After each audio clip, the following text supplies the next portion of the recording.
The studio, I see it as my PlayStation. We are going with the flow.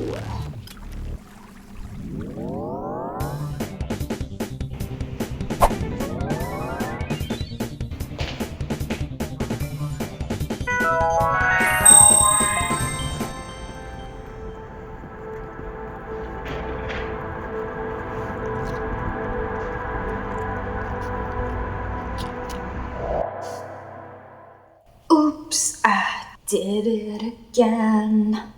I started scrolling. Oh no, baby. Welcome back. Today,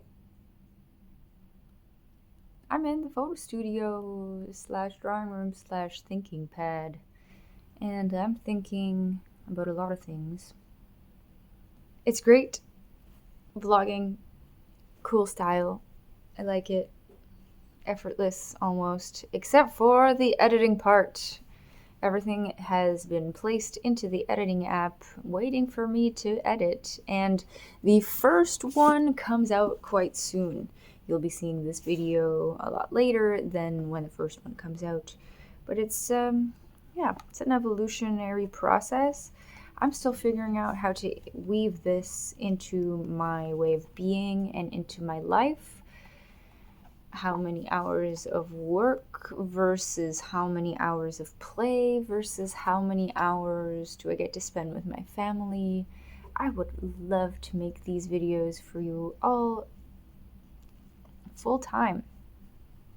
That would be a great dream. But until then, I'd like to read you a quote that I read that was very fitting from the second video that I'll be launching.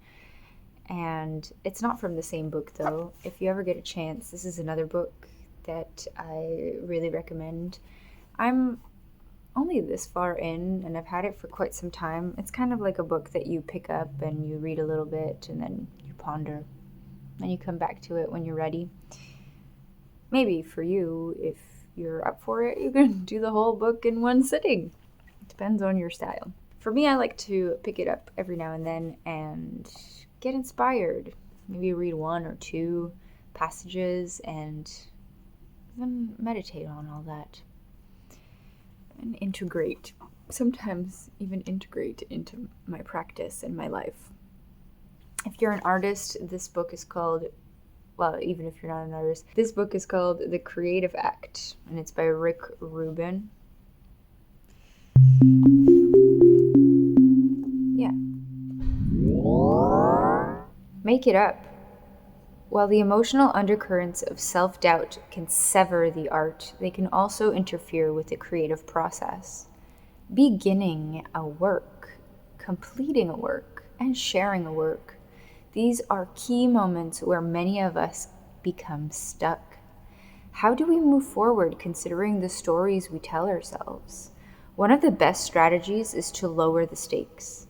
We tend to think that we are making what is the most important thing in our lives and that it's going to define us for all eternity. Consider moving forward with the more accurate point of view that it's a small work, a beginning. The mission is to complete the project so that you can move on to the next one. The next one is a stepping stone to the following work. And so it continues in a productive rhythm for the eternity of your creative life. All art is work in progress. It's helpful to see the piece we're working on as an experiment, one in which we can't predict the outcome. Whatever the result, we will receive useful information that will benefit the next experiment. If you start from the position that there is no right or wrong, no good or bad, and creativity is just free play with no rules, it's easier to submerge yourself joyfully in the process of making things. We're not playing to win. We're playing to play. And ultimately, playing is fun. Perfectionism gets in the way of fun. A more skillful goal might be to find comfort in the process, to make and put out successive works with ease. Oscar Wilde said that some things are too important to be taken seriously. Art is one of those things. Setting the bar low, especially to get started, frees you to play, explore, and test without attachments to the results. This is not just a path to more supportive thoughts. Active play and experimentation until we're happily surprised is how the best work reveals itself.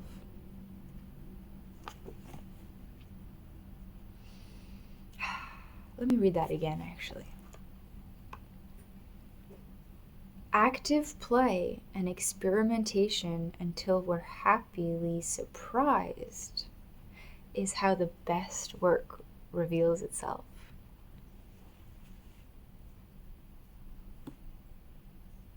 Just playing on the last few video series where I shared with you the Stop Talking, Start Doing book. This just adds on to that idea that we just have to keep going and keep playing and keep experimenting. And that's what I want this channel to be about. A playful documentation of a bunch of experiments that are going around in the studio. Nothing perfect, nothing yet fully developed, although I would love to get to the point where things that I output are already fully developed and look super pro, but we don't all start there. We don't all start there, and we don't all have a super production team in the background helping us make all this as well, or the funds for all that. So until the funds do come, and until we grow our team and grow our ability to work with others, we have to build our own creative PlayStation. That's right, a PlayStation. The studio, I see it as my PlayStation.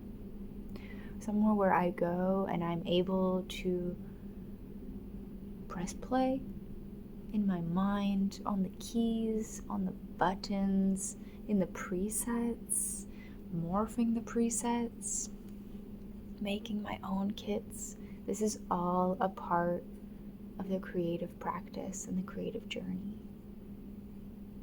and the experimentation.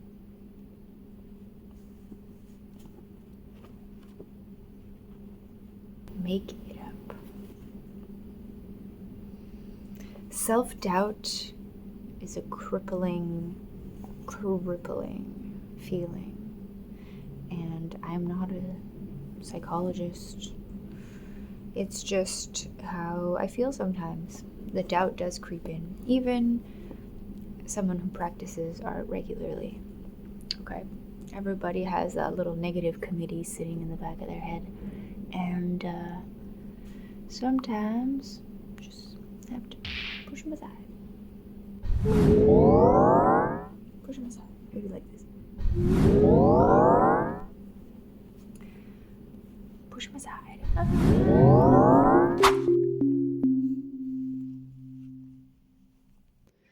Always next to me, yeah.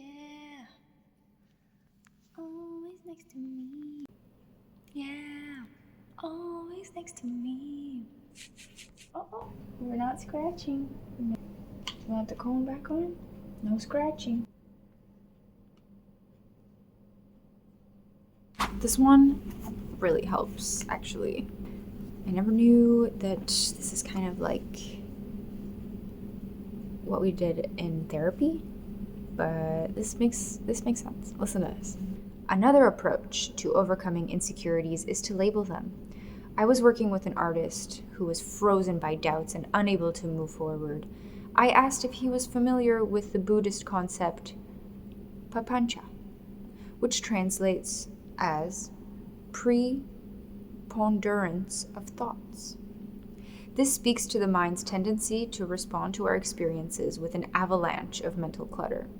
He responded, I know exactly what that is. That's me. Now that he had a name for what was holding him back, he was able to normalize his doubts and not take them so seriously. When they came up, we'd call them papancha, notice them, and move forward. I was in a meeting with another artist who had just released a very successful album, but felt afraid to do more work and listed different reasons why she couldn't or didn't want to make music anymore. There are always good reasons not to continue. It's fine. You don't have to make music ever again. There's nothing wrong with that. Just stop if it's not making you happy. It's your choice. As soon as I said this, her expression changed, and she realized she would be happier creating than not creating. Gratitude can also help. Realizing you are fortunate to be in a position that allows you to create, and in some cases get paid to do what you love, might tip the balance in favor of the work. Ultimately, your desire to create must be greater than your fear of it. Even for some of the greatest artists, that fear never goes away. One legendary singer, despite performing for over 5 decades, was never able to eliminate his stage fright. Despite a terror so strong it made him sick to his stomach, he still stepped into the spotlight each night and performed a spellbinding show. By accepting self-doubt, rather than trying to eliminate or repress it, we lessen its energy and interference.